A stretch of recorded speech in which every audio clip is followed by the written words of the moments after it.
that up there, just to the left of the Southern Cross? Yeah. That's Alpha Centauri. That's what we're after.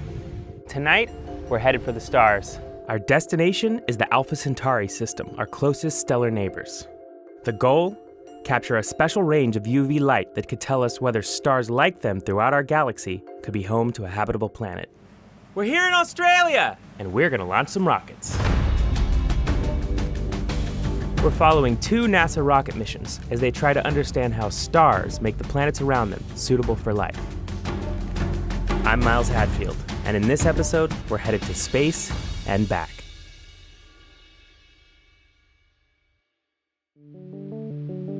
After years of planning and preparation, it's launch night. The payloads are tested and ready. The rocket motors are poised for ignition. The entire staff has rehearsed every step of the launch procedure. But one thing wasn't cooperating: the wind. For the last few days, it's been unusually strong. Maybe we should have brought a kite instead of a rocket. Hello! Oh, there you are. What's up? So, just down chatting with the weather folks, and heading in the right direction, better than last night. Not quite in the acceptable range. The locals are saying this is very out of character for this time of year in this area, so. That's Brittany. We met her in the last episode. As a range safety officer, it's her job to make sure the rocket won't be blown off course. But at a brand new launch range, nobody really knows for sure what's going to happen. Even historical data wasn't of much help. Mike, our flight safety analyst, looked at 10 years worth of wind data. Every single scenario he ran, we were in for our limits. Still, the countdown clock ticks on. There's lots to be done that doesn't depend on the weather in the meantime. But as the countdown clock gets to the final few minutes, these windy conditions mean it has a funny habit of stopping. T-minus 3 minutes of hold. Not to be too dramatic, but this really could ruin everything. The launch window only lasts a few days. If the weather doesn't cooperate in time, the whole team may have to head home without launching. 3 hours go by with more starts and stops than I can count. Everyone's nerves are getting a little fried. But then, finally, things started looking good. This is CM calling for go status. Experiment DSE, go.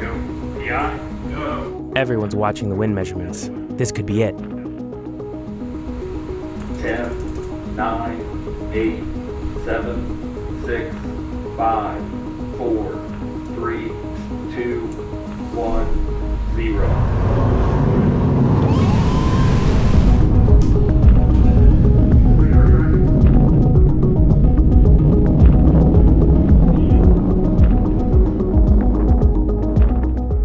Within 6 seconds, the rocket is already over a mile up.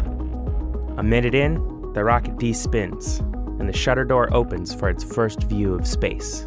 The onboard star tracker guides the telescope towards the target. The scientists manually fine-tune its pointing to center it into their telescope's view.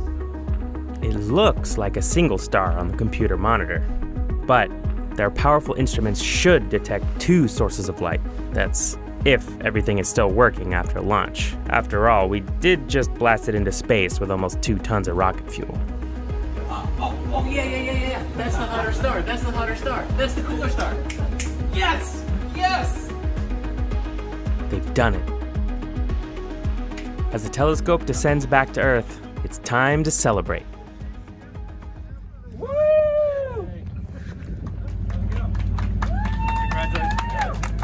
Sistine is a success, but the mission is only half complete.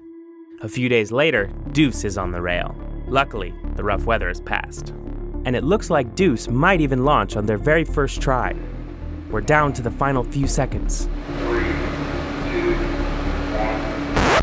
Oh, by the way, there's some important history I totally forgot to mention. The last time NASA launched sounding rockets from Australia was in 1995, and Deuce's telescope was on that flight. In fact, this is the telescope's 16th time in space. Deuce is a great example of how much bang for your buck you can get from sounding rocket missions. Okay, back to the launch. 1, 0.